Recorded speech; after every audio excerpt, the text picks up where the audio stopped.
members, today we are making tres leches cake. This tres leches cake recipe is made using a box cake mix and is super easy to make.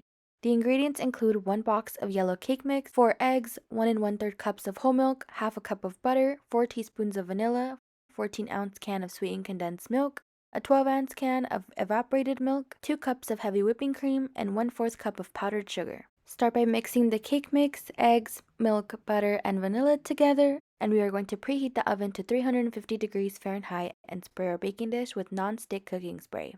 Next, we are going to pour the batter into the pan and when ready, bake for 40 minutes or until done. Let the cake cool completely after baking. Whisk the sweetened condensed milk, evaporated milk, and the whole milk in a bowl. If you don't want it to be as sweet, feel more than welcome to use less sweetened condensed milk.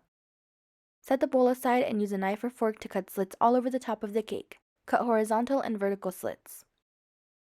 Now we are going to slowly pour the milk mixture evenly over the cake. The milk mixture will seep into the slits as it covers the cake. Cover and place the cake in the fridge to chill for at the very least 2 hours to soak up the milk mixture. This is completely optional, but I made the whipped topping by beating the heavy whipping cream, powdered sugar, and some vanilla extract. Finally, you can spread the whipped topping over the cake. I garnish with sliced strawberries, and you're done. Enjoy!